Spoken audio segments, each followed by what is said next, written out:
Preparing now to stream live. Welcome to Mindfulness at Lunch with me, Angie. Good to be back. I know I wasn't here yesterday. How's everyone today? Please send me a message on the chat button, or if you're posting on Facebook, I'm now able to check what you are posting on Facebook live. So here we go. So bear with me while I'm looking at Facebook to see what everyone is saying on Facebook. And in the meantime that you have signed on, please let me know how you're feeling in this present moment. And how has your morning been?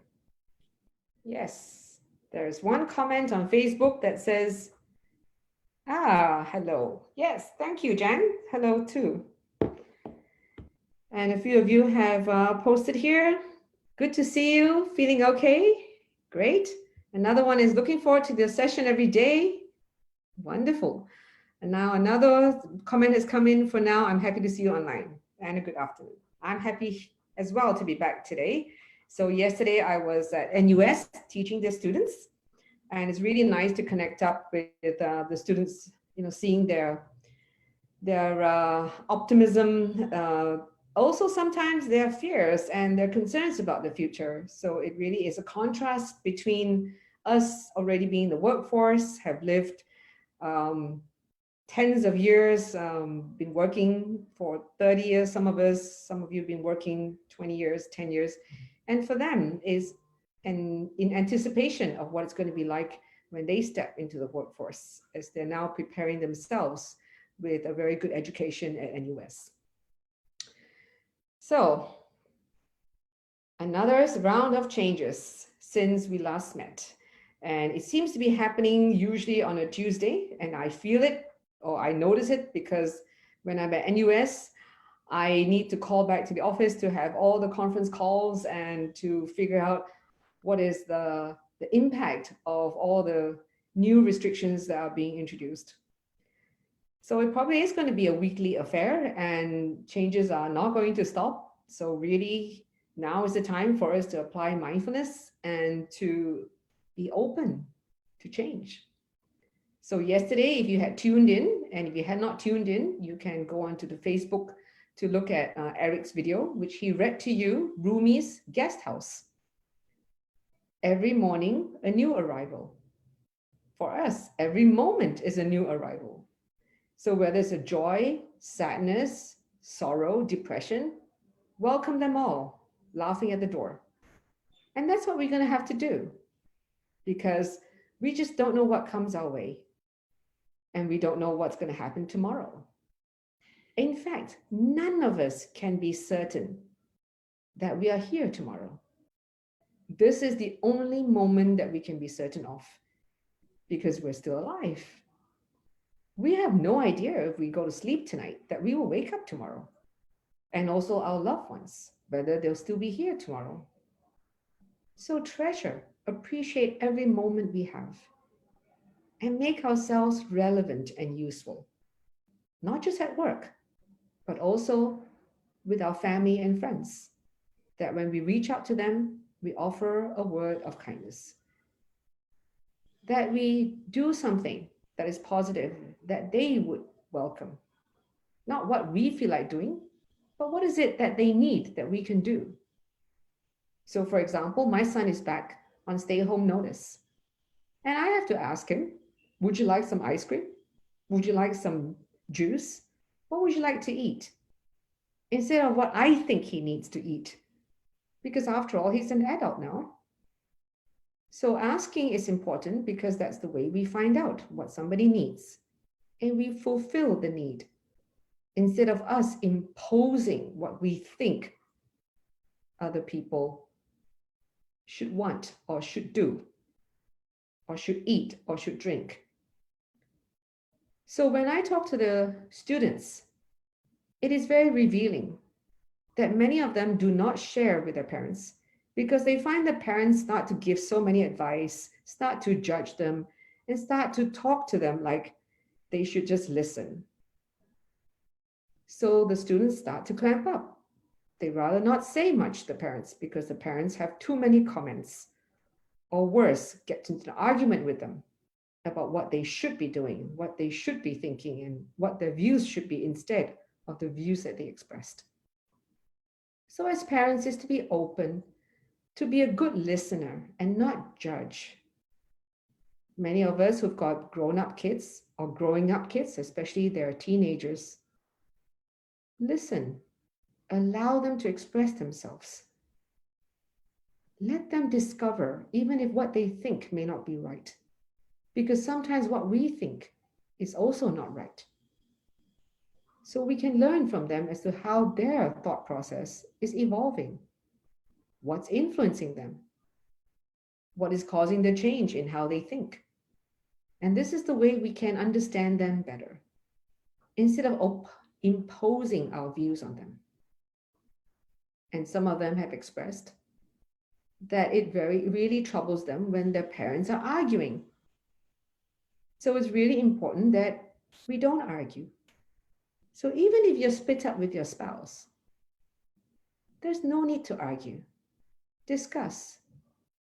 Keep the children in mind and come up with strategies and solutions that's going to help promote the growth of your child. It's not about what you want or what your spouse wants. It's about what your child needs. So this is how we become more useful, when we stop thinking about what we want in life. Rather, we consider what is it that the other person needs.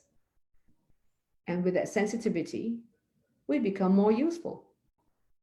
Then our life becomes more meaningful because our relationships will improve. So I hope that little talk at the start of this session is helpful and to give you some food for thought. Okay, I see some comments that have just come up.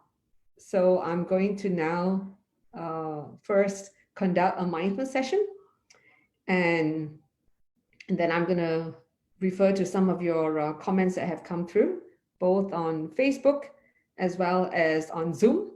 So now I'm getting more savvy with technology. And hopefully today I will get to show you the video that I had intended to show you before. Okay, so let's now check in into our shoulders. And let's rotate our shoulders. And rotate them like as though someone is massaging you. Yeah. And now change direction.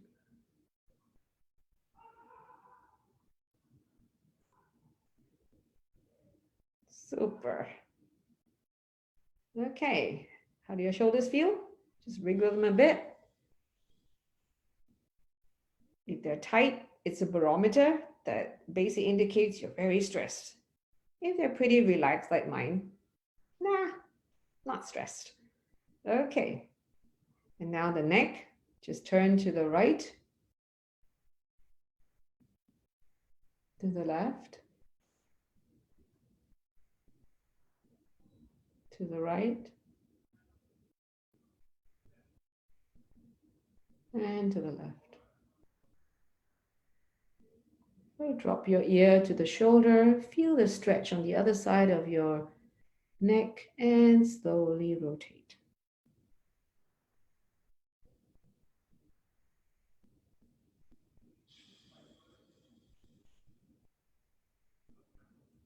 Changing direction.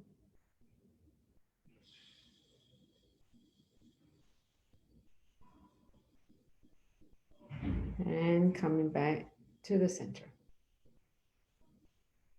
Good. And now closing your eyes and taking 3 beautiful deep breaths.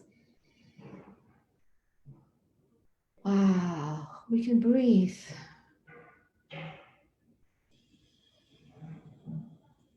And we have our breath.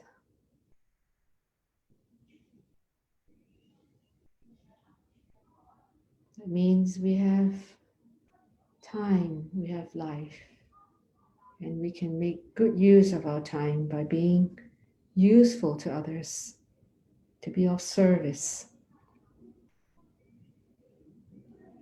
And if you have a lot of sounds around you, there are a lot of different sounds, whether it's coming from the air conditioning system or people talking or construction, whatever that may be.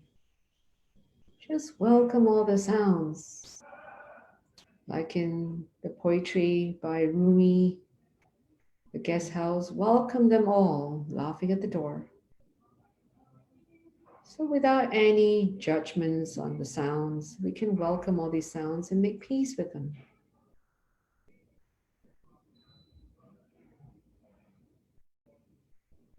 And now, letting the sounds go by shifting our focus now into our body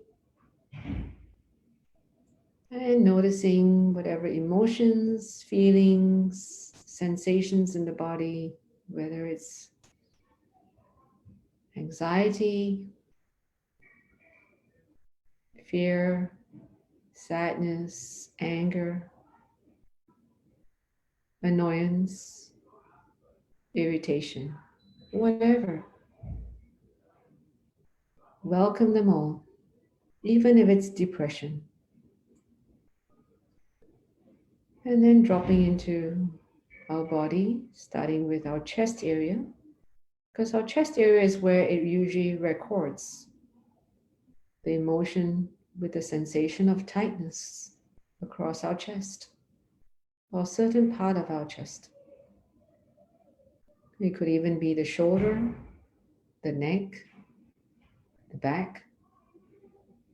And for someone I know, it's a part of the leg.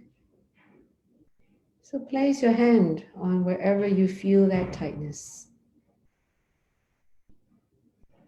If it's your chest, place your hand on the chest. It's like giving that space, that area in your body, acknowledgement.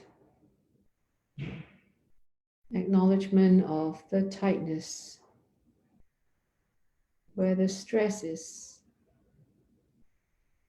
This is what you call the psychosomatic effect. Your thoughts have the ability to imprint on your body.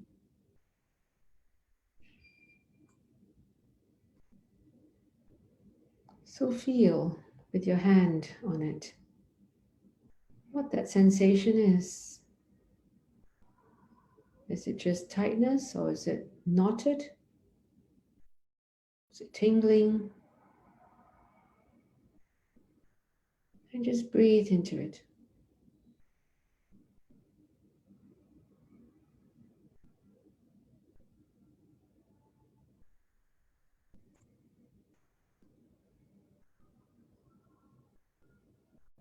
And breathe kindness into it.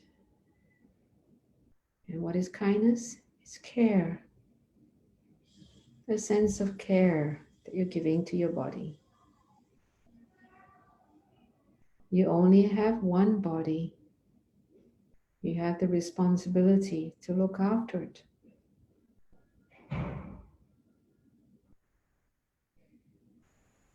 And the way to look after it is to be able to sense how this body is doing. And to care for it by breathing into it. Just as you feed it, you clothe it, you wash it, and now you breathe into it with care.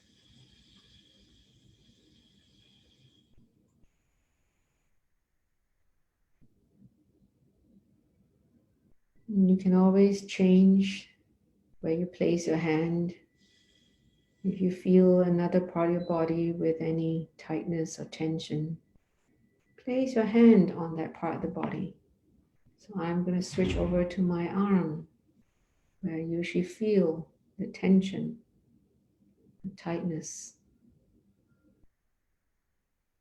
And I breathe into that area, that space where my hand is placed on.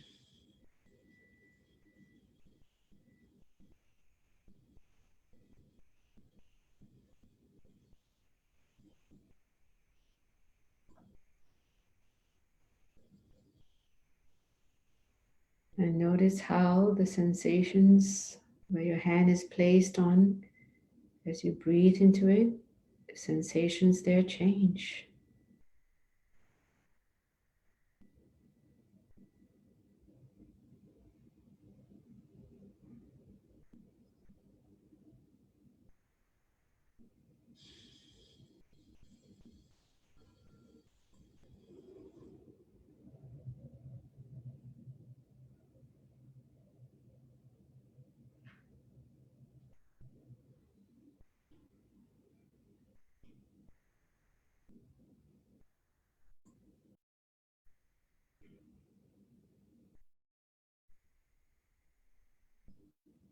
And you can always move your hand to another area in your body and do the same. Just breathe into it with kindness, which is care.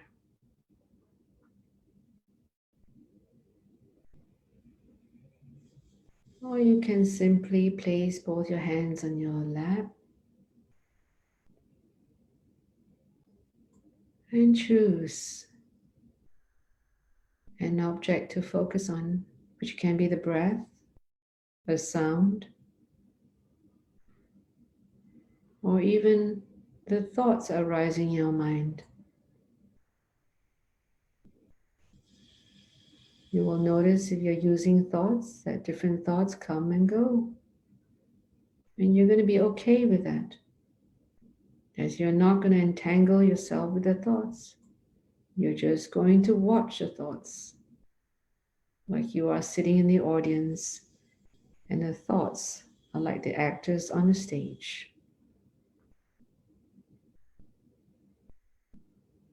So same with the breath. If you're observing the breath, you're also just watching the breath.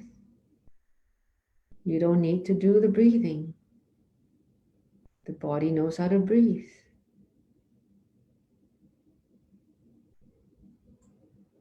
If you're choosing a sound,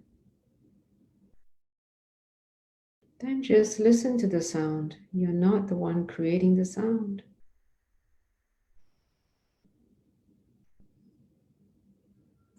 So whichever you choose, is just to observe it with space between you and the object.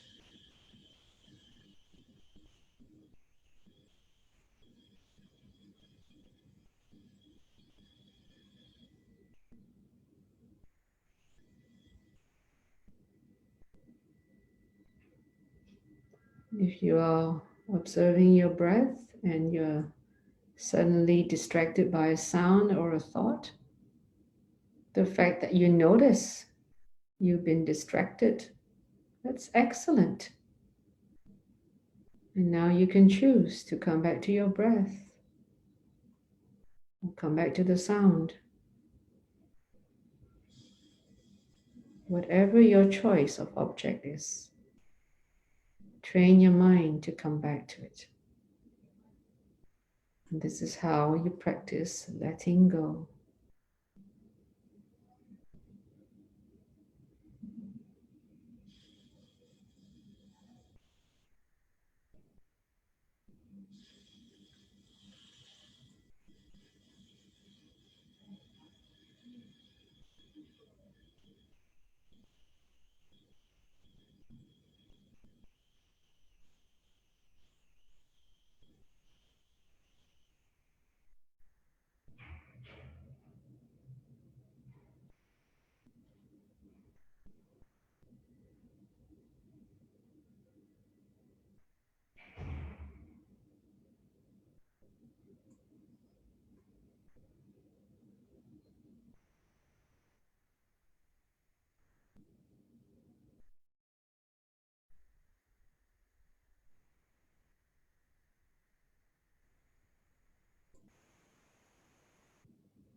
Meditation is about observing. Even if your mind keeps watching thoughts or end up following thoughts, just watch. There's no struggle if you're just watching. And just very gently reconnect with the breath.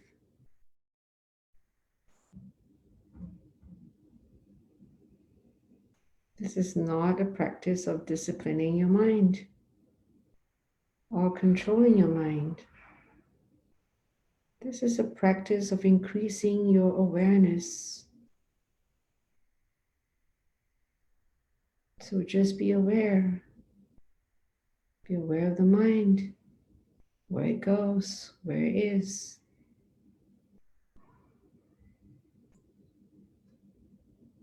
And you would also be fully aware of the body and the sounds around you. You are practicing being awake, fully awake.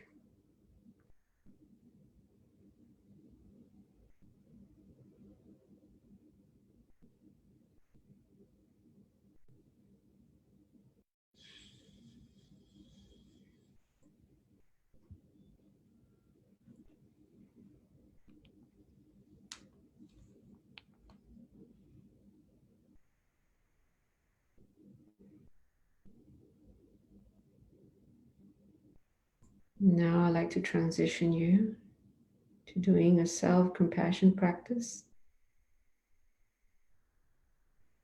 by wishing yourself, may I be well and happy.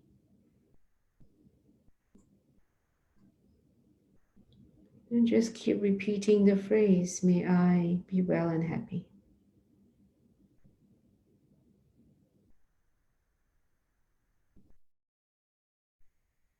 This practice is very useful to countering the usual lamenting and self-criticism that happens. Now you're just going to be practicing kindness to yourself. Show yourself as much compassion as you do others. So wish yourself, may I be well and happy.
And now to also develop loving kindness towards others. Whoever comes to your mind first, someone you care about, wish that person to be well and happy. So it would be, may so and so be well and happy. And send these great wishes to them. The greatest wish is wishing someone to be well and happy.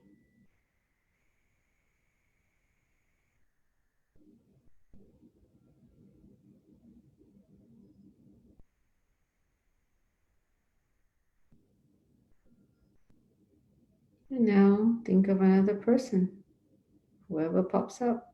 If there are many people popping up, wish them all in turn.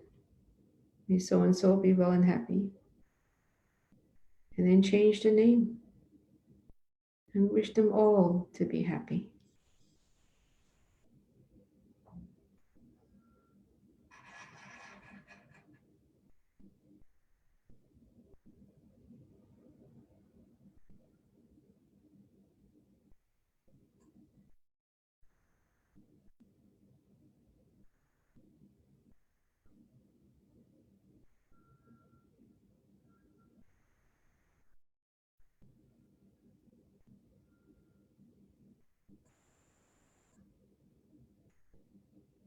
And now bring to mind someone you're grateful to. And whoever this name that pops up is fine. Wish this person to be well and happy.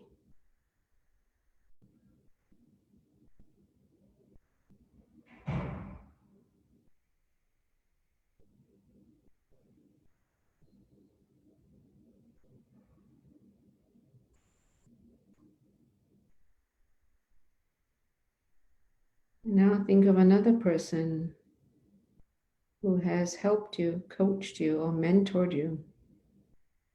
And wish this person to be well and happy.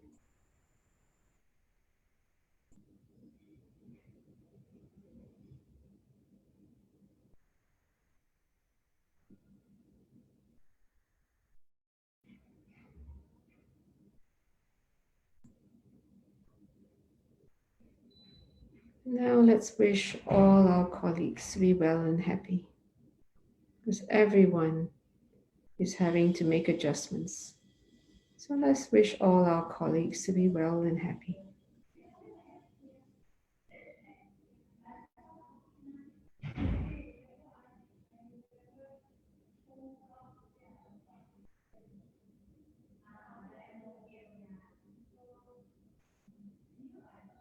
Now let's wish everyone in the family be well and happy, including our extended family members. May all our family members be well and happy, including those in other countries, old or young.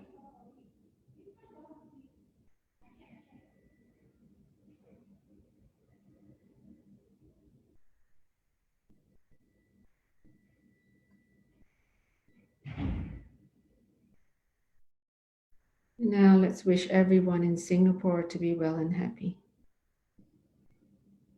May everyone in Singapore be well and happy. Healthcare workers, cleaners, bus drivers, everyone.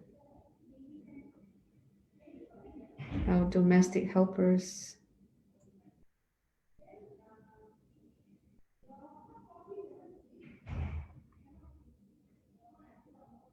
And now let's wish everyone in the world be well and happy.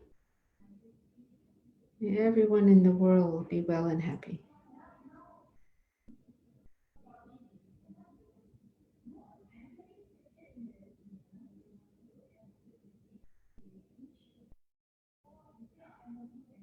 And now come back to the self. May I be well and happy.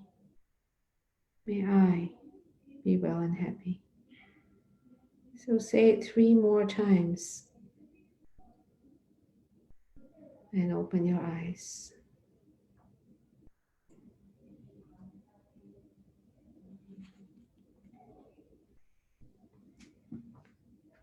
Okay.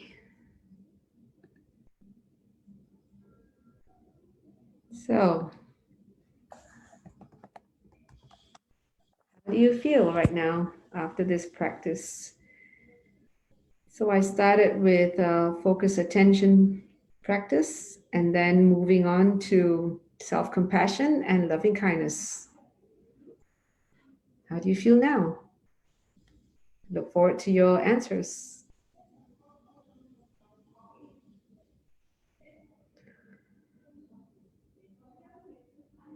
Thank you. Someone just wrote a message. Fantastic. Thanks, Angie. Calm. Great. And let me have a look at Facebook as well. Just realize meditation also have choice in life. It's all about choices. Yes, absolutely. Another message here. I'm in isolation, so this is really helpful. Great. Please use some of the other videos that we have as well that has been pre-recorded previously. So use those as well as you have perhaps a lot more time to do practices during isolation. Another comment here, it was lovely. Thanks, Angie. Your voice is so soothing and calming. Another one, almost asleep and very calm. Great. Thank you so much, everybody. Another message here, although it's quite a long practice, I'm less fidgety. Wonderful. Oh, another one here. I felt my veins throbbed and feel sleepy. Oops, that's okay. It means you're relaxed. So if you have difficulty sleeping at night, turn this video on, play it again, and I might just be able to help you go back to sleep. So use any of the audio tracks that are available, whether it's my voice or John Kabat-Zinn's voice or Will Kabat-Zinn's voice. Use them, because when your mind is able to focus on the sound, if the breath doesn't work, just focusing on the sound will help you relax your body. And when your body is relaxed, your mind is relaxed, then you can slip back into sleep. So always use different techniques to see which one works. So when I woke up at about 4:50 this morning, and I knew I had a lot of thoughts in my mind, and doing a body scan didn't put me back to sleep, I turned on Will Kabat-Zinn, who is John Kabat-Zinn's son, his video. And I just focused on the sound of his voice. I wasn't really listening to what he was saying. And before I knew it, I was asleep again. So I hope this tip helps you to get back into sleep. Okay. Well, thank you for your comment. Thank you for providing us with so many lovely sessions. Right. So there is a question here on some could be struggling with financials. How do they manage now? Yes, you mean their finances. Actually, there are schemes that are available to help people in financial distress. So the best thing is for them to contact the social service organization or contact us, and we can help as well. So write to info@brahmcenter.com if you know of people who are really having financial difficulties. In some cases, it may mean that they will have to offload some of their assets. And this is a time where we have to put into practice acceptance. And it may be the most difficult thing to do, to accept that our level of wealth has come down tremendously. But not being able to accept that is even worse, because then our mind struggles with, we have lost the wealth that we have worked hard to gain. So practicing acceptance that, yes, I have lost the amount, but I haven't lost my health, I haven't lost my life, I haven't lost my loved ones. And to start training the mind to focus on what is it that we still have that could be even far more important. If we came down with an illness that was terminal, would any of this wealth matter? The answer would be no. But when we can't put it in perspective, then losing our wealth or being financially now very tight becomes what the mind gets obsessed with. So in our practice, and I mentioned to you, create that space between your mind and the thoughts. Helps you to put things in a different perspective. Because when we can't create that space, then we become one with the thoughts. And the thoughts can wrap us up and blind us to the point that we feel like we are in a state of hopelessness. So as long as we have our health, there's lots of things that we can still focus on doing. It means making changes. Not to be spending as much as we used to, cutting back, living a simpler life. We don't need so much to live on. We may want. So there lies the difference. And it's not easy. So encourage these friends that you may have in this difficult situation to seek help. So write to us for counseling, and we will also provide support. We have an assist line that is available free. So go to our website and check the assist line and have these people call us. Okay, so I hope that's helpful. Right. Oh, well, someone said he woke up at 4 a.m. and couldn't sleep, so listen to my guided meditation. Wonderful. So here we are. We all help each other. Now, I'd like to show you this video because I think it's a beautiful video and it might help us to put some things in perspective. So let me see whether I'm going to make it work today. Okay, here we go.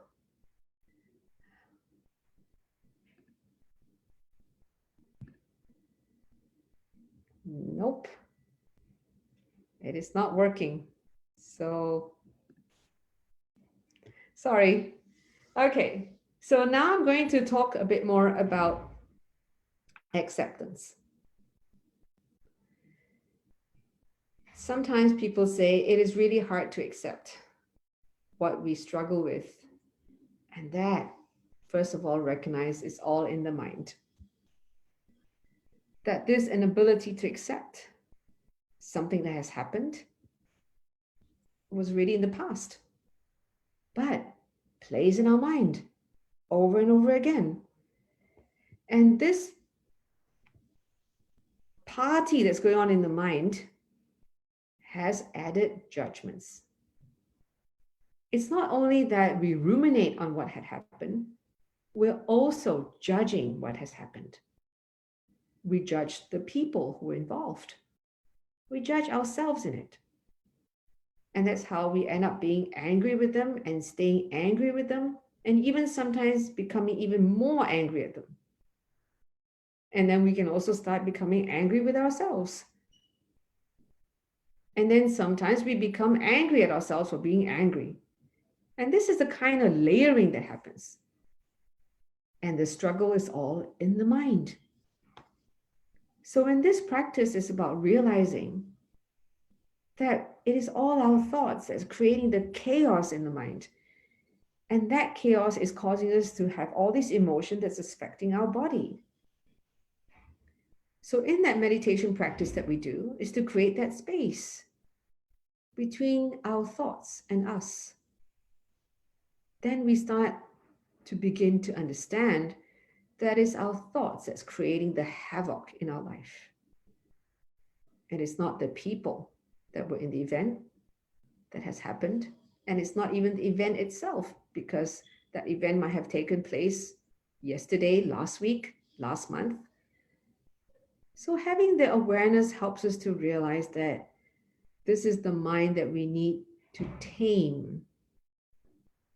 So whenever we do this practice, whether it's 5 minutes, 10 minutes, or 20 minutes, it is actually changing the chemistry in our brain, the neuroplasticity effect, that the prefrontal cortex becomes more enhanced. And the prefrontal cortex also becomes thicker. Now, are you aware that as we get older, our brain shrinks? But when we do meditation practice on a regular basis, the prefrontal cortex thickens. It means it slows down the aging of the brain. And it also helps the prefrontal cortex to take a more dominant approach in handling our issues in the mind, rather than amygdala, which is the part of the brain that is always causing us to go into the fight or flight mode. Because this fight and flight mode is what causes the stress in the body, the tensing of the muscles, the headaches, the irritable bowel syndrome, the backaches at times. It's amazing how stress can cause a lot of health issues, not just only the pain that we may feel in our physical part of the body, in the muscles, but also our organs, because our blood thickens when we are stressed. And our glucose level goes up. And this physiological change could end up affecting our pancreas, our kidneys, our heart. And blood that's thickened increases the risk of heart attack and stroke. So staying angry with someone else, it is detrimental to our health. So therefore, it's time we become kinder to ourselves, to practice acceptance and letting go. So when we use an object to focus our mind on, whether it's the breath, a sound, or a sensation in our body, that itself is a practice of letting go, because we're able to focus on what we are directing our mind at. The choice, making that choice to be able to let the thoughts arise go. Because when we don't focus on the thoughts and we don't get entangled with the thoughts disappear. And that's why we practice shifting our focus back to the breath or to a sound. So when we notice a thought coming up, and that thought is causing us to feel angry, sad, anxious, or depressive, we accept the thought has come up. And then we shift our focus from that thought. And then the thought disappears. So that's the magic of awareness. And to be able to shift that mind away from what is causing the pain. So I hope this helps you to understand why we practice acceptance, why we practice letting go, and how our meditation practice strengthens our mind to do it. And that also has a physiological effect on the physical brain. Okay, any questions? Any comments?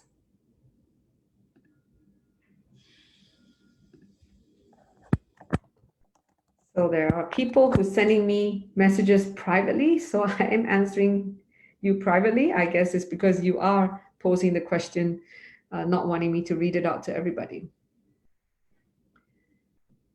And so I have a comment here. Placing a hand on my achy shoulder and breathing is really helpful. Yes, it does. So whatever I'm teaching you, whatever I'm sharing with you, it's all for you to experiment with and to see whether it works. So nothing in our life should be taken on faith basis. Check it out. Try it for yourself. So don't just have faith in what I'm saying.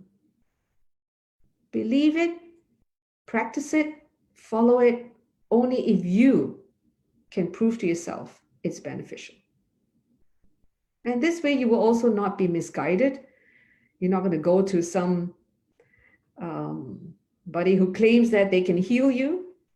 You have the ability to heal yourself, just as your body has the ability to heal itself.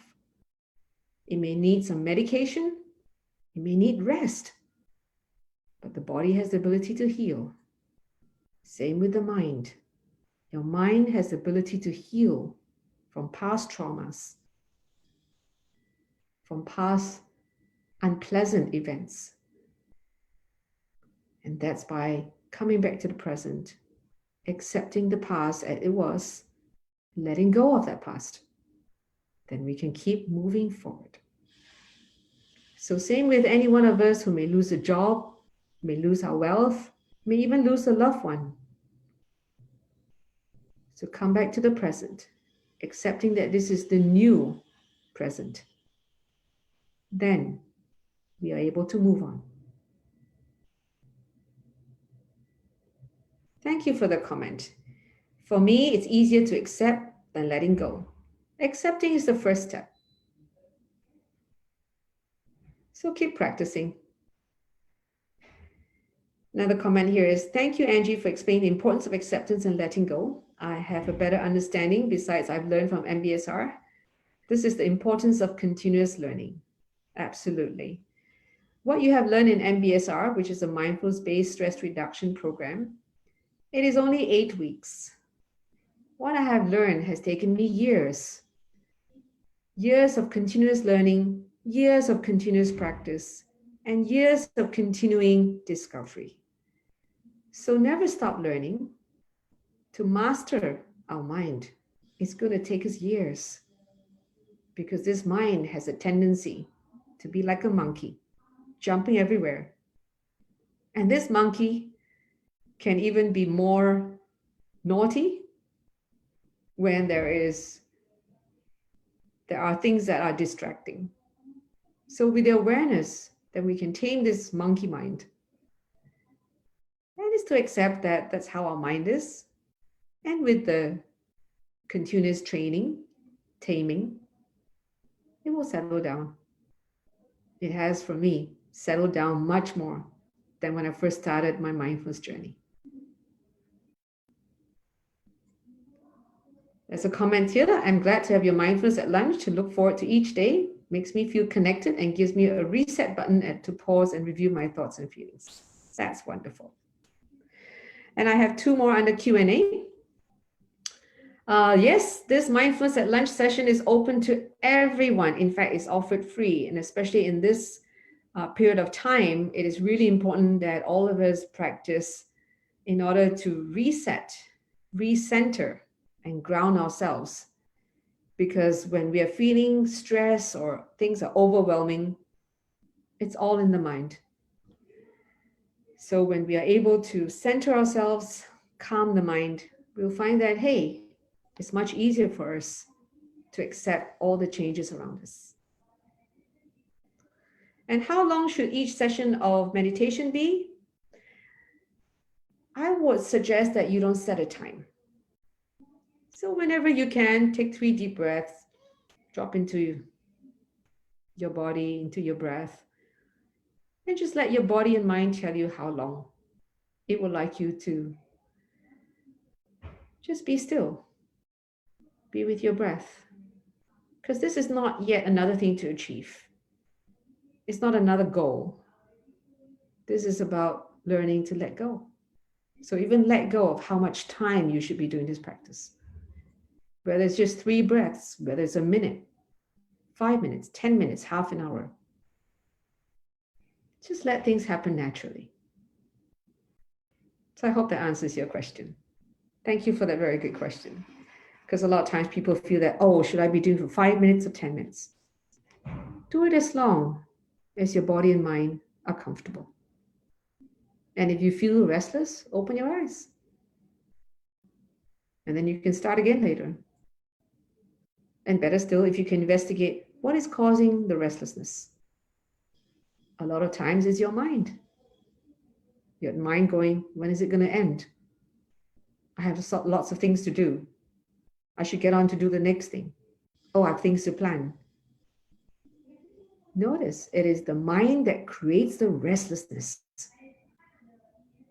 Then when you're able to just watch these thoughts without trying to control them or have a conversation with them, and after a while, you notice that thoughts will stop. Just watch. Try it out and let me know what happens. Okay. So any other questions?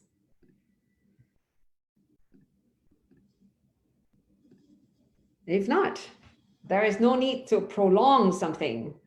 If there are no more questions and you're all happy, feeling recharged, and I'll just check the Facebook if there are any questions here. And for some reason, I can't see the questions right now. So in that case, let's just do a closing practice. So close your eyes. Take 3 deep breaths.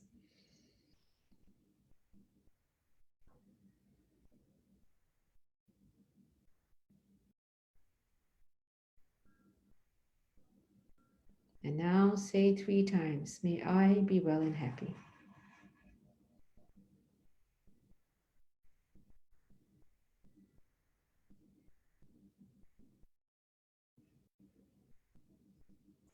And then open your eyes. So every hour you can do this practice.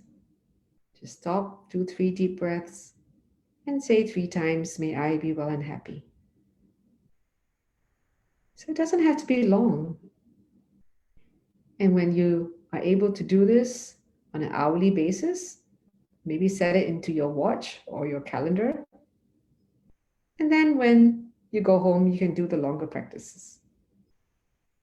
So I'm very happy to announce that this Saturday at 3 o'clock, Dr. Naras Lapsis is going to be giving a talk on nutrition and the immune system. It's going to be available on Zoom. We're going to be sending out an email very soon to inform everybody to be able to sign on and attend it on Zoom. Or there's going to be also a listing on Facebook for you to use that link to register. So I hope you will all tune in from the comforts of your room, or you're sitting out in the park or in your home lounge, and attend to the talk that's going to be given by Dr. Lapsis. It's useful and important for us to also know at this point in time what are the foods that we should be eating to help our immune system to stave off any bacterial attack or virus attack, or even any potential illnesses. Okay? And I'm also going to be conducting the mindfulness-based cognitive therapy course. It will be face-to-face because I'm going to limit the group size to only 10. So if you'd like to register, I believe there are only 3 places left. So don't hesitate if you have any plans on doing the MBCT, the mindfulness-based cognitive therapy. So I'm going to be conducting this with Dr. Irene Titrajana. Okay, so there's one question. Maybe I could just quickly answer that before I close. Any tips on overcoming perfectionism? Yeah, perfectionism is all about wanting to do the best in everything. So I'm not a perfectionist. To me, anything between 70 and 80%, yeah, that's good enough. And usually I think I do better than that. I wonder if you notice, I don't even prepare for these sessions. I just come on live most of the time. Maybe I prepare a few slides, like today I didn't because I don't even have time. And just go with the flow. If I score a 70 or 80% with you, that's good enough.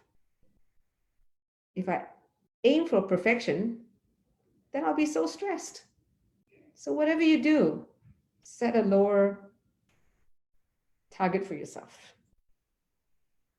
And by the way, at Brahm Center now, we institute a daily practice for all the staff at 11:30 a.m., which I was also conducting before I came online here.